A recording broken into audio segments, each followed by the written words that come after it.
Bonjour à toutes et à tous et bienvenue au Café du Market. Avec le développement de l'IA à tout va, de plus en plus de professionnels font part de leur besoin, de leur envie de retrouver du contact physique et donc les événements, j'allais dire in real life, IRL comme on dit du côté des gamers, ont de nouveau la cote. C'est vrai qu'on se retrouve parfois à mi-chemin entre stratégie de contenu et événementiel, quand de plus en plus de marketeurs font le choix d'organiser leur propre événement, un peu une grande messe annuelle on va dire. Et donc l'idée, c'est de voir comment est-ce qu'on peut intégrer ce type d'événement dans sa stratégie marketing. Et pour parler de ce sujet-là, je suis avec Marlène Pellissier, qui est CEO du cabinet GTech. Bonjour Marlène. Bonjour Axel, merci de m'accueillir. Eh ben écoute, avec plaisir, j'allais dire. Donc tu vas nous parler un petit peu de ton événement CMO InTech et puis de tout ce que la façon dont ça rentre dans ta stratégie marketing et ce que ça représente d'organiser ce type d'événement. Mais avant qu'on vienne justement au vif du sujet, est-ce que tu peux te présenter en quelques mots pour ceux qui te connaissent pas, s'il te plaît? Oui, du coup, je suis Marlène, je suis CEO du cabinet GTech. Donc nous, on a un cabinet marketing spécialisé pour les éditeurs de logiciels, les intégrateurs, les ESN, en fait, les acteurs de l'IT. Et on est un cabinet one-stop shop, donc en fait, on prodigue vraiment toutes les prestations marketing possibles, de la stratégie aux relations presse, en passant par de la lead gen, etc. Donc on est au plus proche, on va dire, des enjeux des marketeurs B2B aujourd'hui, et notamment dans la tech. Très cool. Bah, justement, bah, on va évidemment en parler, bon, un peu à travers ton événement, du coup, parce qu'on, bon, rentrons dans le vif du sujet.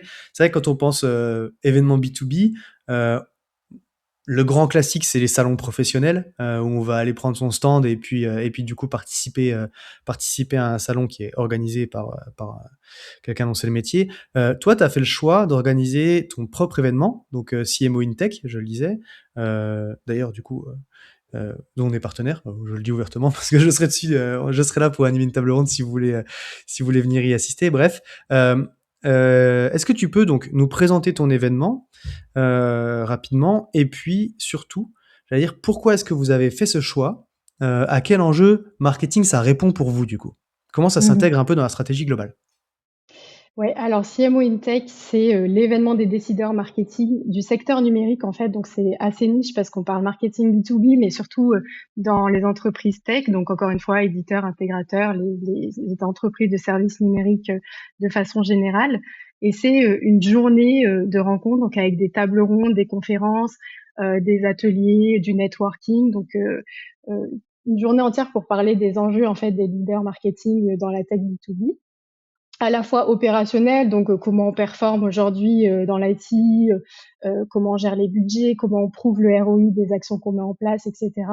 Et aussi sur un pan plutôt posture, leadership.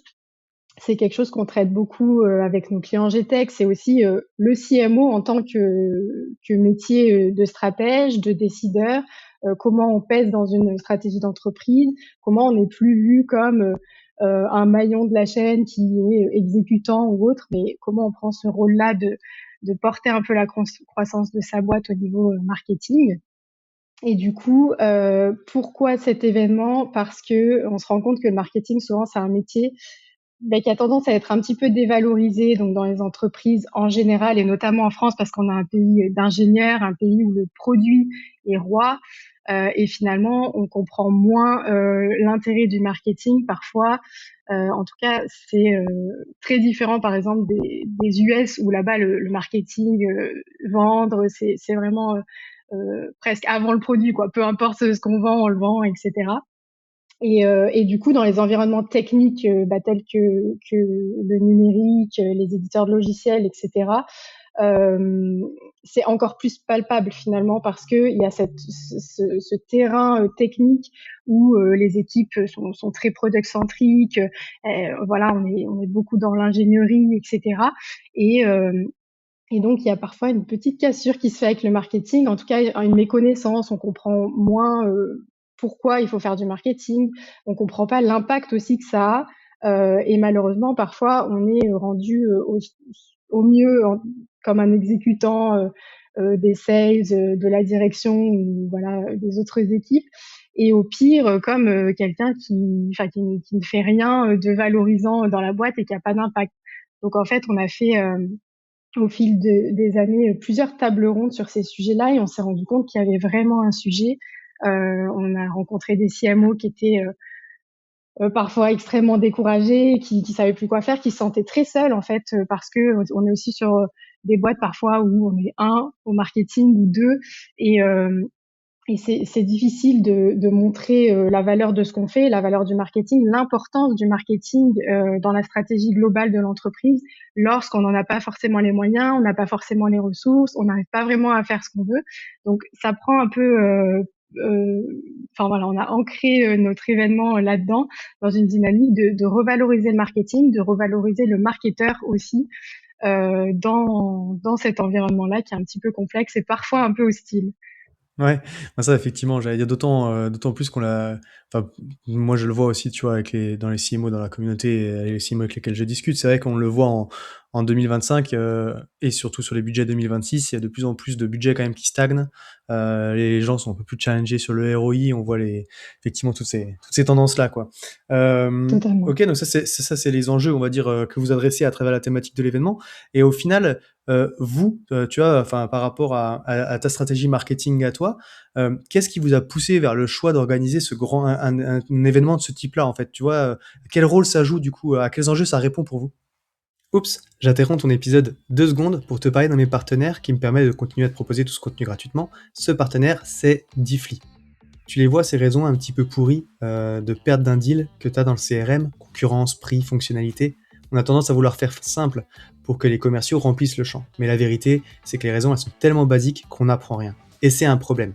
Parce que la mise en place d'un processus structuré de win-loss analysis, donc qui va te permettre de récolter du feedback auprès de tes clients et de tes prospects pour comprendre les vraies raisons derrière chaque prise de décision, ça peut te permettre d'augmenter jusqu'à 50% le taux de conversion des opportunités.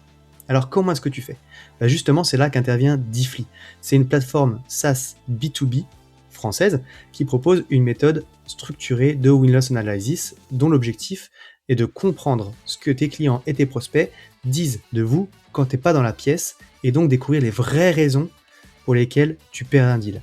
C'est des insights qui en plus derrière sont utilisés pour affiner ton positionnement, ton messaging, aligner tes campagnes marketing et les équipes marketing, product et sales autour d'une même réalité et d'une compréhension du besoin du marché.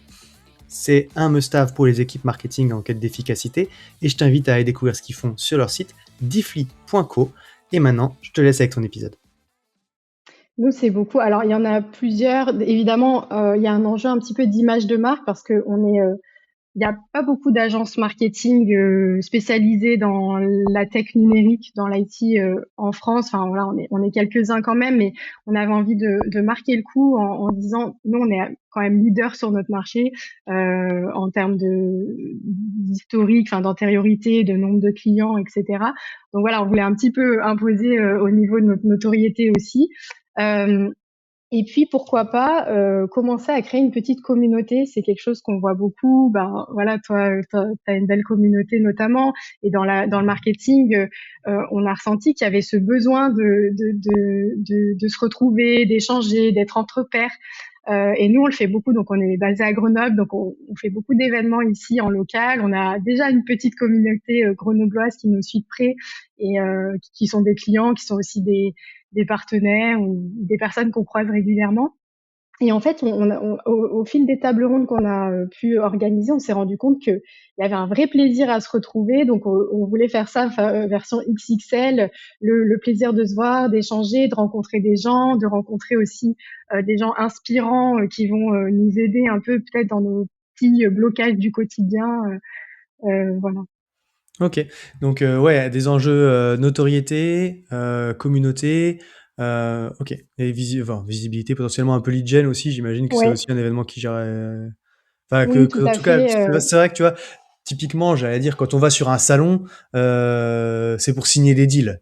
C'est vrai que bah, du coup, quand on organise de ce type d'événement-là, toi tu l'as dit, au final, c'est pour ça que moi j'aime bien, enfin, souvent je les mets un peu à la croisée, c'est ce qu'on dit entre stratégie de contenu et puis vraiment événementiel salon quoi, parce que bah toi tu l'as dit effectivement, tu as ces enjeux de notoriété par rapport au choix du sujet, du coup c'est les positionnements, enfin les thématiques que tu abordes, c'est pour ça que je le lis un peu avec le contenu au final, parce qu'en fonction des sujets que tu vas aborder, côté notoriété, positionnement, ça va permettre d'affirmer aussi un petit peu toi les problématiques que tu traites quoi. Totalement. en parallèle des sujets un peu plus, j'allais dire, lead gen, comme on pourrait faire un webinar, quoi. C'est ça, évidemment, on va inviter des CMO de la tech B2B qui sont clairement notre cœur de cible, donc on va pas se mentir. L'idée, c'est pour autant pas d'être sur une démarche full commerciale et tout. Il y a vraiment cet aspect réunion, communauté, on va peut-être en parler plus tard, mais les événements effectivement qui se multiplient parce qu'on a ce besoin de rencontres humaines et de voir des gens, etc. Il y a aussi l'événement a lieu à Paris et c'est vrai que nous on a beaucoup de clients partout en France, mais notamment à Paris. On est très actif au niveau régional et on avait envie aussi de dire qu'on a un acteur au niveau national et rencontrer un peu des CMO de la région parisienne. Très cool. Et du coup, j'allais dire, concrètement, si on rentre un peu dans le dur de l'organisation d'événements, comment ça se prépare et comment ça s'organise ce type d'événement? Parce que les salons, ça représente des budgets conséquents. C'est vrai que se dire d'organiser son propre événement, ça va être un budget probablement encore plus conséquent en fonction de la dimension qu'on veut lui donner. J'en parlais, tu vois, avec Alexandre Jean-Petit, qui est de Didier Agency. Donc, ils sont pas loin de chez vous, je pense. Je crois qu'ils sont à Lyon, si je me rappelle bien, ou qui avait fait ce choix aussi d'organiser son événement lui. Et puis du coup, pour couvrir un peu cette partie budget, il avait fait appel à des partenaires où du coup, t'as cette possibilité-là de vendre soit des encarts de visibilité, soit des positionnements de stands dans les événements pour participer un petit peu au budget. Donc bon, bref, du coup, je t'ai fait une question fleuve, mais en gros, effectivement, comment ça s'organise ce type d'événement? Qu'est-ce que ça implique dans l'organisation, dans la planification? Depuis combien de temps vous bossez dessus? Et puis en termes de budget aussi, comment est-ce que Mmh. vous avez géré un peu la chose, quoi? Tu vois, si on veut se projeter sur l'organisation d'un événement de ce type. Déjà, nous, dès le départ, on a accepté de perdre de l'argent, tu vois, pour justement Oui, ces c'est un objectifs qui investissement. Ouais, sont, voilà, c'est un ouais. investissement qu'on avait envie de faire. On avait la santé financière qui le permettait aussi, c'est pas toujours le cas, mais là, on s'est mis une enveloppe et on a dit la mission qu'on veut adresser là, elle nous dépasse un peu et voilà, il y a des enjeux, voilà, on l'a dit, notoriété, business et tout, mais il y a vraiment cet enjeu d'aider les gens en fait concrètement, de créer cette journée où leurs problématiques sont au cœur. On va répondre méticuleusement quand même à des besoins qu'ils ont au quotidien et qui parfois les paralysent complètement. Donc ça valait le coup, tu vois, d'investir quel que soit le budget. Je dirais, bon après, pas illimité, mais voilà, cette mission-là nous animait. Euh, pour autant, c'est vrai que on a quand même décidé de faire appel à des partenaires. L'idée, c'était que ce soit pertinent. C'était pas pour rembourser l'événement. C'était dans l'optique de proposer aussi au niveau de l'événement un parterre de gens qui crédibilisent aussi notre démarche parce que GTech, on est connu dans un microcosme, mais peut-être pas au niveau de toute la France. Donc dire aussi, bah voilà, qui nous accompagne, il y a des outils marketing de renom, on a des médias, on a des partenaires institutionnels comme France Digital, on a des communautés comme celle du café et du market en fait qui nous accompagnent et qui du coup viennent contribuer au-delà de l'aspect financier, parce que souvent ce sont surtout des échanges en bonne intelligence et c'est pas forcément financier, mais vraiment on œuvre un petit peu tous dans cette même direction d'accompagner oula, attends, pardon, d'accompagner les décideurs marketing sur des enjeux qui sont clés pour eux. Et du coup, C'est comment ça se passe Pardon, concrètement? Oui. mais je te coupe parce qu'effectivement, on le voit quand tu parles de ces aspects notoriété, communauté et tout. On a peut-être dû le préciser parce qu'effectivement, j'ai dit que tu étais CEO, CEO, mais CEO marketeuse avant. Oui, C'est ça ça. ressort peut-être. D'où, parce que je pense que si tous les CEO avaient ta vision de la marque, des enjeux de brand et tout, bon, j'imagine que C'est tous les vrai. marketeurs seraient contents. C'est aussi... Effectivement, mais ouais. c'est un bon point parce que effectivement, j'ai pris les rênes de GTech en novembre, donc c'est assez récent et c'est aussi un virage qu'on a voulu marquer par cet événement, tu vois, parce que effectivement, avant ça, bon, voilà, la direction avait aussi une vision différente, plus commerciale, business, etc. Maintenant, c'est vrai que j'apporte ce petit côté terrain marketing. Je suis très passionnée par tout ça. J'ai vécu aussi les situations que les CMO ont pu vivre, qui sont frustrantes, qui sont parfois même décourageantes. Donc c'est vrai que du coup, voilà, Il y a je une appétence t'investis dans le particulière sujet. sur ces sujets-là. Ok. Tout à fait. Pardon, du coup, je t'ai coupé. T'allais dire, oui, donc concrètement, du coup, et vas-y, pardon. Concrètement, pour organiser cet événement, on l'a fait vraiment step by step. On a déjà créé un petit comité de pilotage, donc qui inclut voilà à la fois la direction et à la fois les sales, parce que il y a quand même un enjeu en effet de faire venir du monde, évidemment, parce que quand tu investis autant dans un événement, euh, l'appréhension, c'est que personne ne vienne, hein, que finalement tu organises tout ça, tu as les speakers super, les sujets et tout, et qu'en fait on remplit pas la salle. C'était une éventualité.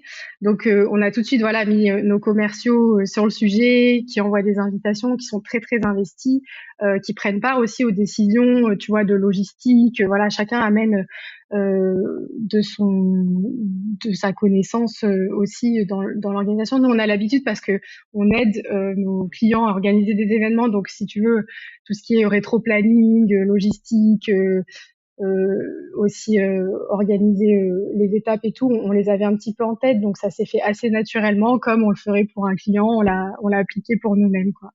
Ok, donc si on reprend de ce que tu dis, donc il y a comité de pilotage, décision, choix de la date, C'est de la ça. programmation de l'événement. Euh, Les, ben, les premiers, ouais, c'est le lieu, la date, parce que ça va définir beaucoup de choses, mais du coup, bah, enfin, souvent c'est le lieu et du coup, il va te proposer les dates et en fonction. ouais, C'est vrai qu'on avait un vrai challenge de pas être coincé entre d'autres gros événements parce que là, voilà, au niveau, enfin à Paris, il y a énormément d'événements tout le temps, mais du coup, notamment février, mars, c'est très très très dynamique. Donc on a trouvé un petit créneau qui allait bien, qui n'était pas pendant les vacances scolaires aussi. Il y a plein de petites choses. Donc ouais, le lieu, la date. On a tout de suite fait la programmation par rapport aux enjeux des CMO, tu vois. Avant même d'avoir des idées de speakers, d'aller plus loin, c'était d'abord les répondre sujets, aux quoi. besoins. Ouais, les sujets. Ouais. Et du coup, quand j'ai commencé à aborder des potentiels intervenants, c'était vraiment, il fallait que ça serve l'événement et pas l'inverse. Alors évidemment, il y a aussi des speakers qui portent et qui ont tellement de choses à raconter et à apporter que c'est eux qui vont porter l'événement in fine. Mais voilà, on avait déjà une idée de déroulé pour que ça adresse ce qui nous semble être les fondamentaux quand même du marketing dans la tech B2B aujourd'hui. Donc on a fait le programme, on a voilà trouvé les intervenants. En parallèle, du coup, c'est plutôt les commerciaux qui s'occupaient du volet sponsoring, donc identifier des personnes, enfin des personnes, des entreprises qui seraient pertinentes. Encore une fois, pas dans l'idée de à tout prix dégoter un peu d'argent. L'idée, c'était vraiment que ça fasse sens et que les partenaires qui sont avec nous dans l'aventure, et ça se ressent aujourd'hui parce que tu vois, on est vraiment sur des sujets communs, sur des ambitions communes et c'est ce qui comptait pour nous, quoi. Ok. Donc, du coup, quand tu dis choix de la date, choix du lieu, c'était combien de temps avant, là, à peu près? On était, on a commencé à faire ça l'été dernier. On était Ouais, huit, pratiquement neuf un an mois, ouais, avant, quasiment un ouais, an, ouais. presque un Ok. an avant. Et je dirais pas qu'on était un peu large, mais je pense que c'est bien pour faire les choses bien. Il faut voir, je pense, à vision N Ouais. plus 1, quoi. Ok, donc choix de l'événement, choix du lieu, choix de la date, programmation. Donc c'est pour ça que là, effectivement, moi je fais toujours le lien avec le contenu, mais c'est ça, c'est les sujets, quels sont les sujets que tu as envie de traiter, c'est quoi qui va apporter de la valeur à ta cible. Derrière, tu identifies des intervenants. Donc toi, tu as contacté des gens un peu bouteilles à la mer, quoi, au final, enfin au culot, entre guillemets, oui. Si on aime bien ton expertise par rapport à ça, on voudrait traiter tel sujet, est-ce que tu voudrais intervenir, quoi? C'est plus ou moins ça au final. Complètement. C'est ça. J'avais enfin l'année dernière, j'avais fait, tu sais, un contenu un petit peu un recueil de bonnes pratiques des CMO de la tech B2B. Donc j'avais Ouais. déjà fait ce petit travail d'aller Ah, t'avais chercher des mappé des gens trucs, ouais. exactement et qui avaient eu la gentillesse de d'intervenir dans ce contenu. Et du coup, bah je leur avais déjà un peu teasé on avait quelque chose en préparation pour 2026, etc. Et j'avais adoré les échanges avec eux, donc tout de suite j'avais déjà une dizaine de CMO en tête avec qui j'avais déjà eu des échanges. Je savais à peu près quels étaient leurs sujets de prédilection. Je savais que ils aimaient visiblement s'exprimer aussi, c'est important. Voilà, ils avaient accepté une première fois, donc voilà, je les ai tout de suite sollicités. Et après, ouais, un petit peu au culot, des profils un peu stars, tu vois, que j'avais en tête et que j'avais bien envie d'avoir, parce que quand même la tech B2B, c'est un Un petit microcosme, ouais. microcosme, surtout dans le marketing, on voit passer souvent les mêmes têtes, etc. Donc je voulais pas non plus qu'il y ait toujours les mêmes personnes, mais quand même, on a des Oui, il y têtes a des têtes d'affiche d'affiche. dans la tech B2B qu'on aime bien recevoir. Donc voilà, ouais, un petit peu par affinité. En fait, tout ce qu'on a fait, on l'a fait un peu quand même avec le cœur et donc il y a beaucoup de passion dans tout ça, même dans le choix des speakers. Ouais. Donc choix des speakers, une fois que tu en as verrouillé quelques-uns, du coup, ça permet à tes commerciaux d'aller vendre, enfin, les vendre l'événement entre guillemets à des partenaires, parce que c'est bien d'avoir quand même déjà un petit peu rempli et de pouvoir montrer ce que tu vas Tout à avoir fait. en termes de contenu. Ok. Et après, donc, t'as calé plus ou moins une partie de la programmation, tu commences à avoir des partenaires, et donc tu rentres dans la phase de communication. Le plan de com, du coup, c'est combien de temps avant et c'est quoi? Le plan de com, nous, on s'était dit, fallait l'annoncer au moins 6 mois avant. Ok. Alors on sait que les gens bookent quand même en dernière minute, tu vois? Quand tu as un événement, comme là, fin avril, généralement, tu le mets pas dans ton agenda, avant, février-mars, quoi, quand ça se précise un petit peu. Donc on savait qu'on a commencé à communiquer en décembre. On savait que c'était tôt et cetera, qu'il y avait les fêtes en plus qui arrivaient. Mais quand même, l'annonce, de toute façon, ça fait toujours un petit pic de popularité. On a eu des très bonnes stats sur ces postes d'annonce, etc. Post Donc six LinkedIn. mois avant, post LinkedIn, et puis après multicanal. Donc on a fait des emailing, on a fait des invites spécifiques pour nos clients. On a mobilisé aussi nos partenaires, nos speakers avec un petit kit de com pour qu'ils puissent eux aussi faire la promo de leur côté s'ils avaient envie, comme ils ont tout qui est prêt, les visuels, les posts, etc. Et puis voilà, maintenant c'est un travail un peu de. On a fait de l'ADS aussi, évidemment. Je pense qu'il y a des posts qui tournent un peu depuis le mois de décembre et jusqu'à l'événement, voilà, que ça soit visible au maximum. Et nous, on a un énorme planning éditorial là jusqu'en avril, avec au moins 2 posts par semaine sur le sujet. De Ok. temps en temps, on va en sponsoriser pour valoriser nos sujets de conférence. Déjà, je pense que c'est ça qui va faire venir les gens parce que c'est hyper enfin, c'est hyper intéressant, c'est moi qui le dis, donc c'est pas très subjectif, Non, mais mais heureusement que tu le trouves intéressant, sinon voilà, effectivement. j'y crois un peu. Alors, je trouve qu'en tout cas, il y a un panel de sujets hyper diversifiés pour adresser pas mal de nos sujets en tant que marketeur aujourd'hui. Il y a des speakers aussi qui donnent envie d'aller être écoutés, je pense. Et puis le côté sympa aussi, j'ai envie que ce soit un événement bonne ambiance. Tu vois, bon, l'entrée est payante, mais il y a le buffet le petit déjeuner qui est offert. Le buffet, on prend en charge les gens de A à Z pendant la journée pour qu'il y ait cette ambiance, on est ensemble, on discute, on crée des moments, etc. Ok, très cool. Et donc là, en gros, quand on discute tous les deux au moment où on enregistre, on est début février. Ton événement, il est fin avril. T'as prévu une deuxième salve de communication. T'as déjà, t'en es où à peu près de la jauge là pour avoir une idée vu que t'as commencé fin décembre au final tes premières coms. Ouais, c'est ça. Là, je crois qu'on a à peu près un peu plus d'un tiers Ok. de places vendues. Donc, c'est pas mal. Je pense que là, on est à M-3 de l'événement. Ouais. Donc, c'est maintenant que ça va jouer, je pense. On a sécurisé quand même une bonne partie. Donc, on est plutôt content parce qu'après, voilà, il y a les leviers réseau qui vont s'activer. Nos speakers n'ont pas encore forcément communiqué. Hmm. Les partenaires pas forcément non plus, qui vont peut-être eux-mêmes inviter leur voilà. Mais ça va se Ouais. faire plutôt, je pense, entre maintenant et avril. Donc je me dis que ça prend plutôt bien, quoi. On a des signaux positifs. Ouais, ouais, c'est clair, j'allais dire, tu vois, effectivement, tu dis un tiers à quasiment 6 mois de l'événement. Enfin, début de la com, moi, c'est ce que j'allais dire. C'est vrai que souvent, on commence, allez, 2 mois avant, quoi. C'est Ouais, là que ça se passe un petit peu vraiment les enjeux. Comme exactement. tu dis, c'est difficile de mettre dans l'agenda avant, quoi. Ouais, et tout à l'heure, je reviens un peu sur, tu sais, quand on parlait de mettre en place l'événement, on a aussi tout de suite mis en place les KPI, parce que j'en ai pas parlé, mais bien sûr, le comité de pilotage, c'était mettre en place, tu vois, l'objectif de l'événement, et c'est un peu enfin, c'est un peu la façon dont je l'ai présenté jusqu'à maintenant. C'est plus qu'un événement. Voilà, c'est vraiment quelque chose dans lequel on met beaucoup de cœur, etc. Donc, nos objectifs sont clairs vis-à-vis de ça, nos KPI aussi. On avait aussi, tu vois, la vision de dire, on attend 200 personnes, à partir de quand on maintient ou pas l'événement, tu vois, il y aurait eu 10 inscrits, bon, ça aurait été mort. Donc on s'était mis un seuil aussi de viabilité de l'événement. Donc voilà, ce genre de choses. Et là, donc, vis-à-vis des KPI qu'on avait mis en amont, on est plutôt très bien. Donc c'est cool. C'est Bah, toujours rassurant quand on investit comme ça.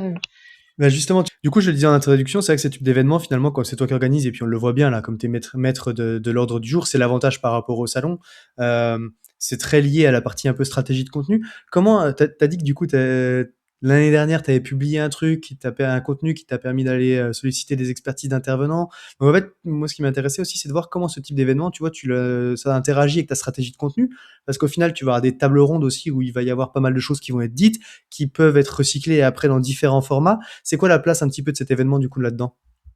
Oui, en effet, en fait, on l'a dit un petit peu au niveau du programme. Déjà, moi, c'était hyper important que le programme il reflète les sujets chauds qu'on a auprès de nos CMO et qui sont nos sujets de prédilection en fait, sur lesquels on a beaucoup de choses à dire, on a l'expertise, on a des personnes en interne qui sont spécialistes de tout ça. Donc, il fallait vraiment qu'on place ça. Donc, ce lead gen, demand gen, l'IA.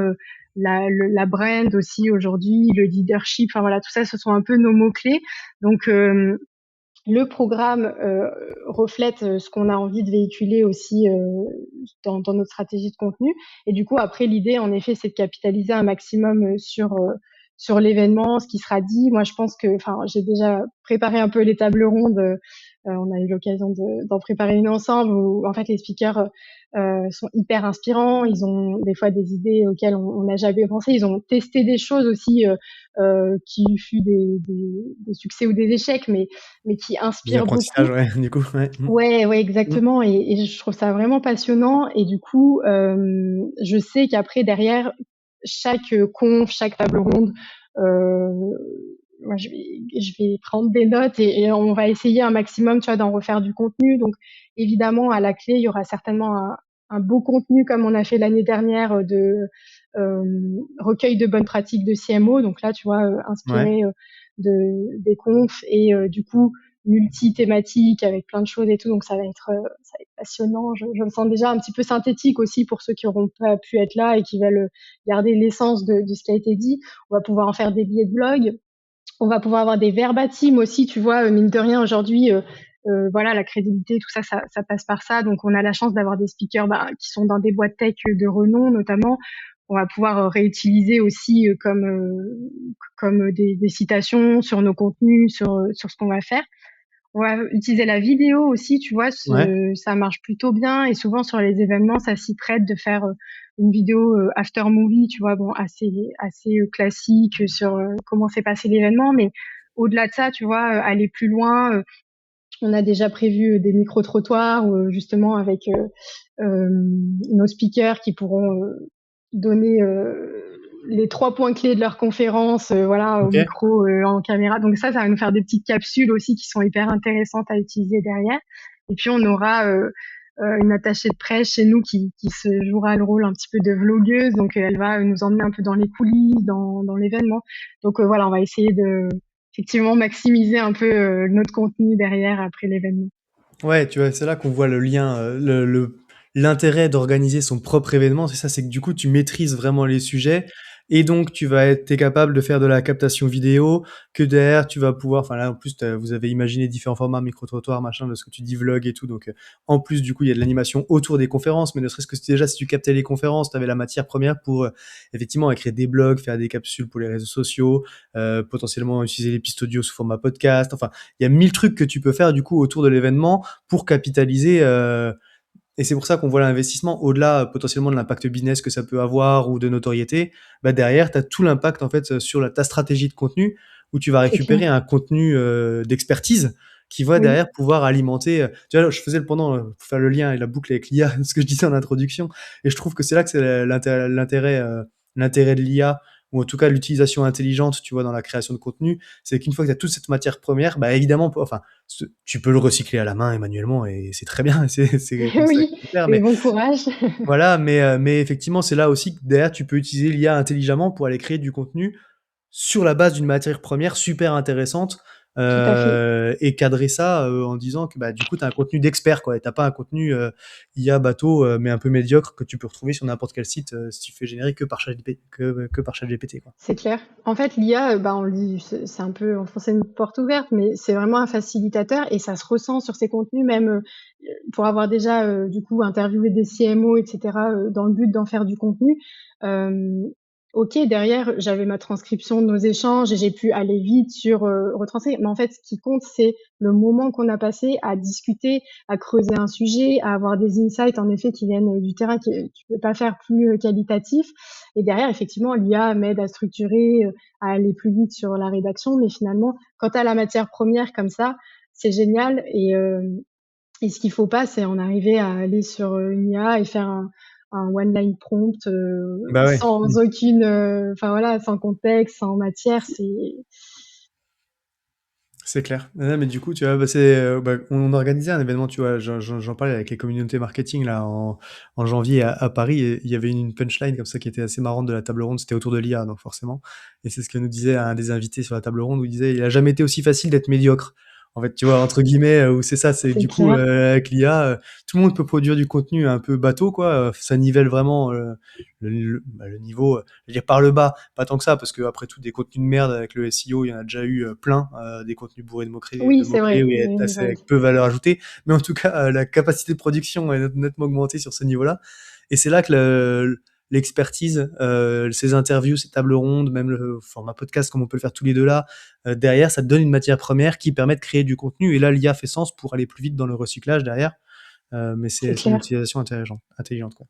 Mais c'est vrai que même il y a quelques années sur LinkedIn, tu vois, enfin, j'ai l'impression que prenaient la parole ceux qui savaient un peu écrire, qui avaient des idées, tu vois, qui savaient. Maintenant, effectivement, c'est à la portée de tout le monde faire un post qui a un certain reach, etc. Donc, on perd presque un peu l'intérêt du truc. Mais bon, C'est clair. faut vivre Ouais. avec, faut s'adapter. Et puis, je pense qu'il y a du bon comme dans tout. Oui, oui, oui, bah, et puis après, bon, c'est ce qu'on disait, quoi. Ça existait déjà avant, en fait. C'est juste que c'est devenu beaucoup plus facile de faire des trucs nuls. Et donc, oui, on en voit plus. Mais d'où l'importance de ces formats, tu vois. Moi, je vois beaucoup bah, les formats podcast, les formats où tu as des interviews d'experts au final, et t'es sûr que tu as des gens derrière. Et après, ça peut te permettre de créer du contenu, effectivement, comme tu as dit, des billets de blog qui sont basés sur des retours de terrain qui sont vachement intéressants, quoi. Complètement. Très cool. Écoute, je suis parti un peu dans tous les sens sur la fin là. Euh, en fin d'interview, parce qu'on partage toujours un peu les bonnes pratiques et tout, j'aime bien aussi revenir un petit peu sur les challenges des invités. Bon, le marketing, c'est pas tout rose, on fait pas que des trucs bien, C'est où clair. tout ne fonctionne pas comme sur des roulettes. L'expression, bon, bah, écoute, c'est comme ça, j'ai mon âge. Et du coup, toi, c'est quoi tes challenges marketing du moment? Alors, les challenges du moment, je pense le plus gros aujourd'hui, en tout cas en 2026, ça va être la visibilité dans les LLM. Nous, c'est un sujet qu'on traite énormément avec nos clients. Bah parce que c'est un gros enjeu, que c'est encore un peu flou, on connaît pas toutes les bonnes pratiques, on n'a pas encore les outils de Ouais, pas le monitoring aussi recul, qui ouais. vont bien. Donc voilà, nous, enfin voilà, ça va être un gros enjeu, sachant que on a la chance chez GTech d'avoir des experts internes, tu vois, sur qui permettent d'avoir une offre bah, GEO. Du coup, c'est Ouais, comme ça on dit, qu'on ouais. qu'on travaille sur cette visibilité. Euh, sur tous les pans. Donc, on a un traffic manager, on a des personnes formées au GIO, on a des attachés de presse aussi, tu vois, qui vont aller travailler la notoriété, les parutions presse, etc. Donc, pour nous, ça va être un gros enjeu. En lien direct, c'est la marque. Je pense que dans l'IT B2B aujourd'hui, il y a beaucoup d'acteurs, il y a beaucoup de promesses qui se ressemblent. Je pense notamment aux entreprises de services numériques, tu vois, dans la cyber, voilà, qui promettent un peu toutes ben, la même chose. C'est dur de sortir son épingle du jeu, de se différencier. Ça va passer beaucoup par la brand, justement. Arriver à avoir un positionnement différenciant ou alors une identité de marque qui soit forte pour sortir du lot.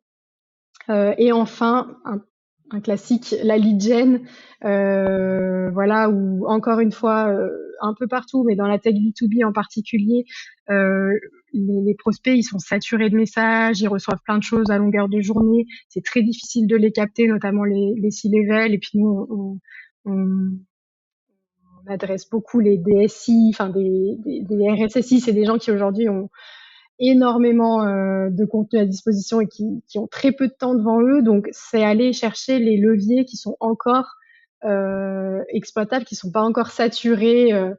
Mais du coup, on a une super table ronde que Oui, c'est tu vrai, vas animer sur le sujet je me réveille et c'est vrai que ça, c'est sur logique, ouais. les leviers d'acquisition. Et en fait, c'est en préparant la table ronde que je me suis fait la réflexion. Ouais, faut changer de levier, faut tester des choses, et on a la chance d'avoir des intervenants qui ont testé euh, des choses différentes, des choses qui en B2B sont un peu nouvelles, etc. Donc je trouve ça hyper intéressant de toujours se réinventer en fait, et c'est le propre à la fois du marketing parce que c'est sans cesse en évolution. Le marché de la tech aussi, ça évolue très très vite, donc les deux font qu'il faut aller à une vitesse folle, faut s'accaparer les bons outils et faut tester en permanence, et je trouve ça assez passionnant encore une fois. Très cool. Eh ben, écoute, merci pour tout ça. Si on devait résumer notre échange, c'est quoi le conseil que tu retiendrais, tu vois, pour un marketeur qui voudrait se lancer dans l'organisation de ce type d'événement? Je pense que, enfin, on l'a dit, hein, mais il y a de plus en plus d'événements. On recherche ce contact humain, on recherche la rencontre, etc. Donc c'est important, surtout à l'ère de l'IA, etc. Pour autant, je pense qu'il faut quand même, quand on crée un événement, qu'il ait vraiment du sens. Aujourd'hui, je vois aussi, tu vois, le pendant un peu négatif, c'est qu'il y a des événements sur des micro-niches, de microcosmes, etc. Donc c'est très bien, mais euh, voilà, parfois c'est créer un événement pour créer un événement, et je trouve ça un peu dommage. Je pense qu'il faut voilà partir de vraiment une impulsion voilà qui ait vraiment du sens. Je pense qu'il faut aussi avoir la vision communauté. Nous, on n'a pas envie de créer un événement one shot où les gens viennent, payent leur place et repartent. On a envie de créer quelque chose, un mouvement, une dynamique, une communauté de gens qui pensent comme nous et qui pensent que le marketeur, c'est pas un exécutant, que c'est un leader dans son entreprise et qui doit prendre cette place. Et comment on prend cette place? Ben, après l'événement, j'espère, tu vois, qu'on va pouvoir, j'en sais rien, développer des petits partenariats, faire des petits contenus co-brandés avec certains participants, j'en sais rien, euh, pour aller plus loin, pour aider à la cause en fait, et puis aller voilà au-delà de l'aspect euh, commercial, que ce soit l'investissement, parce que comme tu l'as dit, ouais, tu mets un budget dans l'événement, mais qu'est-ce qui t'apporte derrière? Des fois, c'est tellement plus intéressant parce que, en effet, tu as ta stratégie de contenu, tu as une communauté, tu as des gens qui te connaissent, tu as de la notoriété. Enfin, voilà, mesurer tout ça, et puis mesurer aussi le fait que c'est pas juste aller chercher des leads, avoir tant de prospects qui viennent à l'événement et aller les harceler derrière, tu vois, pour leur vendre quelque chose. C'est voilà, privilégier l'humain en fait, globalement. Ce serait ça mon conseil. Très cool. Et ben écoute, oui, j'allais t'en donner plusieurs. C'est effectivement faire attention à la proposition de valeur de ton événement pour te différencier, parce qu'effectivement, on est de plus en plus à mettre là-dessus. Et puis après, comment tu capitalises dessus, derrière, dans les interactions, dans la création d'une communauté, parce qu'effectivement, c'est intéressant de pouvoir créer, souvent quand on se lance dans ce type d'événement un peu flagship event, comme on dit, c'est quelque chose qu'on prévoit d'une façon récurrente, quoi. Donc c'est l'animation de la communauté qui peut y avoir autour de ça, quoi. Et puis d'être entouré, tu vois, de partenaires. Alors je fais le lien, mais avec le Café du Market, mais et d'autres partenaires qui nous accompagnent, c'est que demain, on s'est rencontrés par le biais de cet événement. On a des sujets communs, on a un vrai, j'allais dire un feeling. Je sais pas si c'est réciproque, mais en tout cas, voilà, on œuvre un petit peu dans le même sens. Et du coup, c'est hyper intéressant aujourd'hui de se dire, bah, le contenu, c'est aussi ça, c'est être ensemble, tu vois. Et c'est pour ça que nos partenaires, demain, j'espère que quand l'événement sera fini, ce sera pas juste, bon, bah, voilà, merci, au revoir, mais vraiment, on a construit ça ensemble, on a vécu ce moment ensemble, et qu'est-ce qu'on peut en faire derrière, comment on continue à faire vivre le truc, tu vois. Donc voilà. Très cool. Eh ben écoute, on verra ça. En attendant, rendez-vous du coup le 28 avril C'est ça. à Paris pour CMO InTech. Ça va être sympa. Et puis ben, moi maintenant, je te souhaite une bonne journée. Merci, bah toi aussi Axel, merci pour l'invitation. Salut.